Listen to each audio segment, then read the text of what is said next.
سلام دوستای عزیز، به کانال من خوش اومدین. توی این ویدیو طرز تهیه گرانولای خانگی رو براتون آماده کردم. امیدوارم که خوشتون بیاد. گرانولا ترکیبی از جو پرک، چندین مغز و میوه‌های خشک شده است که یک گزینه کامل و بسیار مقوی برای صبحانه محسوب میشه. مواد لازم: جو پرک 3 پیمانه، گردو 1 پیمانه، عسل یا شیره افرا 1/2 پیمانه، وانیل 1 قاشق چایخوری، نارگیل خرد شده 1/4 پیمانه، تخم کدو 1/4 پیمانه، کشمش 1/4 پیمانه، کرنبری خشک شده 1/4 پیمانه، پودر دارچین 1 قاشق غذاخوری و کره بادام زمینی 2 قاشق غذاخوری. ابتدا همه مواد رو به جز کشمش و کرنبری داخل یک کاسه بزرگ ریخته و خوب اونها رو با هم مخلوط میکنم.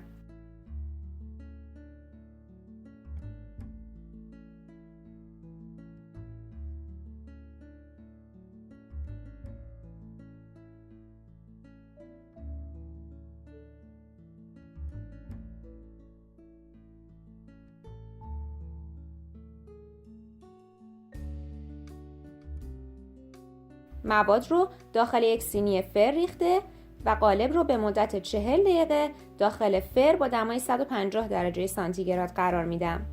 بعد از گذشت هر 10 دقیقه قالب رو از فر خارج کرده و مواد رو خوب زیر و رو میکنم تا همه مواد کاملا تست بشن.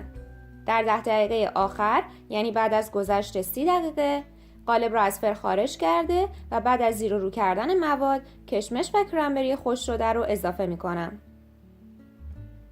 گرانولا یک صبحانه پرطرفداره که سرشار از فیبر و آهنه و به دلیل وجود مغز و دانه‌های روغنی منبع خوبی از اسیدهای چرب غیر اشباع و پروتئینه. شما میتونید گرانولا رو همراه شیر، ماست یونانی و یا ماست میوه‌ای و میوه‌های تازه سرو کرده و میل کنید.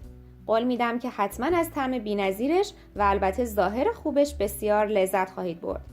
همچنین این صبحانه کامل میتونه تا مدت زیادی شما رو سیر نگه داره و برای افرادی که میخوان وزن کم کنن بسیار مناسبه. امیدوارم که از این ویدیو هم خوشتون اومده باشه.